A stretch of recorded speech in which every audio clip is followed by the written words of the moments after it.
Hello, my name is Fatima. मैं आज आपको बीएससी का फर्स्ट सेमेस्टर पढ़ाएंगे आयोनाइजेशन पोटेंशियल के बारे में। अगर आपने इससे पहले की वीडियो नहीं देखी है तो पहले आप इसे देख लीजिए। हमने पढ़ाया है इलेक्ट्रॉन एफिनिसिटी के बारे में। इलेक्ट्रॉन एफिनिसिटी में इलेक्ट्रॉन को एक्सेप्ट करना था, और इसमें जो हम पढ़ा रहे हैं आयोनाइजेशन पोटेंशियल के बारे में, इसमें इलेक्ट्रॉन को निकालना है, उसे बाहर निकालना।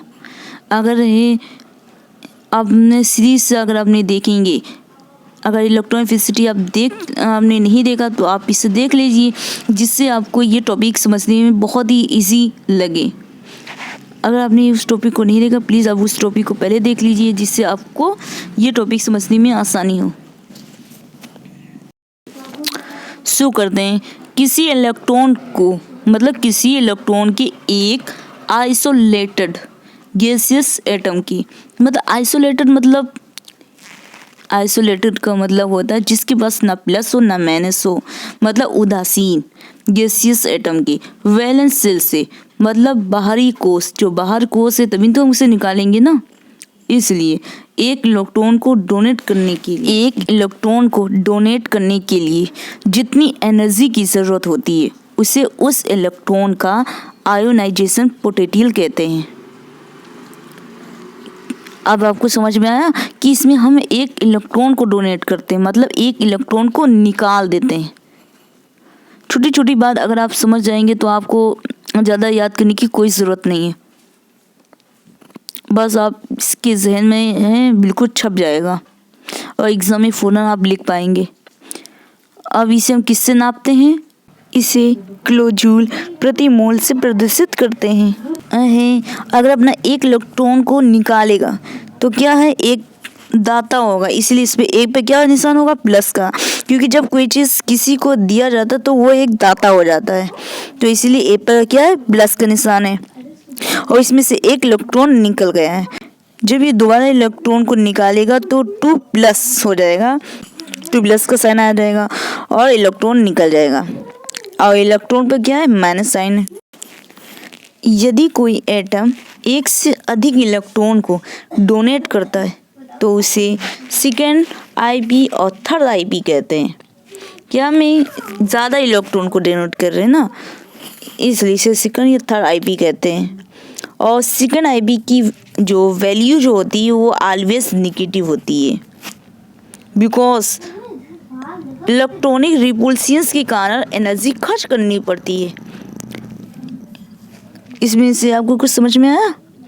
क्योंकि जब एक बार इलेक्ट्रॉन को है डोनेट, जैसे ए है, वो आसानी से इलेक्ट्रॉन को दे सकता है क्योंकि वो एक आम है, और जब वो अमीर हो जाता है, अब जब उससे दोबारा इलेक्ट्रॉन को मांगोगे ना तो वो आसानी से नहीं देगा।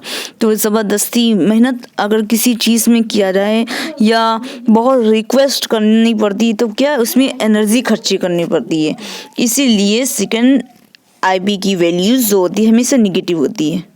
हम इसमें अच्छे से समझाते हैं। अब हम इसे समझते हैं, जैसे सोडियम है, इसमें से एक इलेक्ट्रॉन निकलेगा तो क्या है, सोडियम पे प्लस चार्ज आ जाएगा और एक इलेक्ट्रॉन पर माइनस, क्योंकि इस पर एक इलेक्ट्रॉन निकल गया है। अब मैग्नीशियम पर क्या, एक इलेक्ट्रॉन निकलेगा तो मैग्नीशियम पर प्लस चार्ज होगा और इलेक्ट्रॉन पर माइनस, और यही इसी मैग्नीशियम पर क्या प्लस चार्ज है। अगर हम दोबारा इससे हम क्या ले रहे हैं इलेक्ट्रॉन, तो ये इतनी आसानी से नहीं देगा। जब दोबारा मेहनत करके या ज़बरदस्ती ताकत से अगर हम इसे लेंगे तो इसमें मैग्नीशियम प्लस चार्ज है, क्या प्लस चार्ज होगा, और पर इसकी जो वैल्यू जो होगी वो निगेटिव ही रहेगी। अब हम पढ़ेंगे फैक्टर्स इफेक्टिव आयोनाइजेशन पोटेंशियल।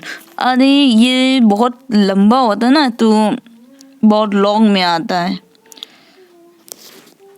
ये काफ़ी लॉन्ग में आता है, इसीलिए इसके फैक्टर्स लिखना बहुत ज़्यादा ज़रूरी है। और इसके जो सबसे पहले एटॉमिक रेडियस के बारे में पढ़ेंगे। एटॉमिक रेडियस बढ़ने पर आयोनाइजेशन पोटेंशियल की वैल्यू जो होती है वो कम होती है, बिकॉज वैलेंस शेल से न्यूक्लियस की डेंसिटी बढ़ती है तथा इलेक्ट्रॉन पर जो अट्रैक्टिव जो फोर्स होता है वो कम होती है। कुछ समझ में आया? अब सेकेंड नंबर पर चलते हैं। नंबर 2, इफेक्टिव न्यूक्लियस के बारे में पढ़ेंगे। इसमें इफेक्टिव न्यूक्लियस जो चार्ज है वो बढ़ने पर न्यूक्लियस और इलेक्ट्रॉन के बीच एट्रैक्टिव फोर्स की जो वैल्यू होती है वो बढ़ती है, जिससे क्या आईपी की वैल्यू भी बढ़ती है। बस हमें थोड़ा समझने की ज़रूरत है, बाकी सब सेम है। इसमें न्यूक्लियस और इलेक्ट्रॉन के बीच एट्रैक्टिव जो फोर्स होता है, मतलब आकर्षक बल की वैल्यू बढ़ती है, जिससे हमारी जो आईपी की वैल्यू भी बढ़ती है। पेनिट्रेशन इफेक्ट के बारे में अब समझते हैं। इसमें क्या होता है, एस ऑर्बिटर के लिए पेनिट्रेशन की वैल्यू एसपीडीएफ से कम होती है, बिकॉज इसकी पेनिट्रेशन पावर अधिक होती है।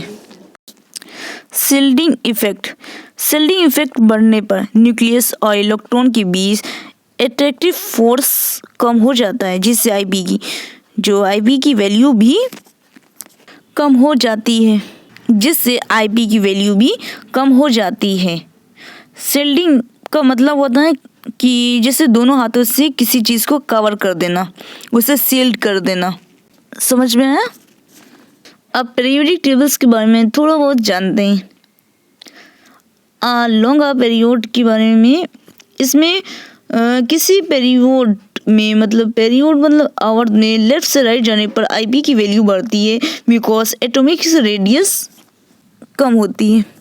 सीधे समझते हैं, मतलब अगर इसमें हम लेफ्ट से राइट जाएंगे तो इसकी आईपी की वैल्यू क्या बढ़ती है। अब हम वर्ग और समूह की बात करेंगे। लॉन्ग ग्रुप, किसी ग्रुप में मतलब ऊपर से अगर नीचे की हो जाएंगे तो इसकी आईपी की वैल्यू जो होती है वो कम होती है। अब थोड़ा बहुत हम जानेंगे effect of IP on chemical behaviour के बारे में।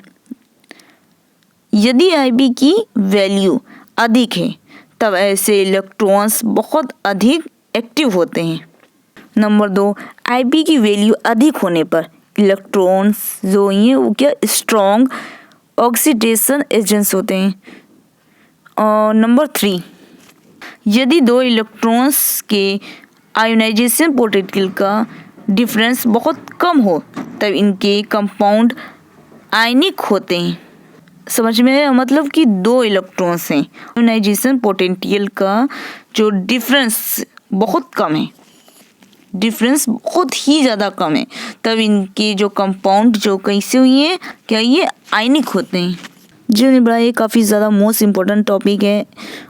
अगर आपने इसके तैयारी की है तो एग्ज़ाम में आपको बहुत ही ज़्यादा बेनिफिट मिलेगा। अगर आपको मेरी वीडियो पसंद है तो प्लीज़ लाइक एंड सब्सक्राइब करें एंड बेल आइकन को प्रेस कीजिए, जिससे आने वाली नई वीडियो का नोटिफिकेशन टाइम से मिल सके। हम ऐसी वीडियो बनाते रहेंगे।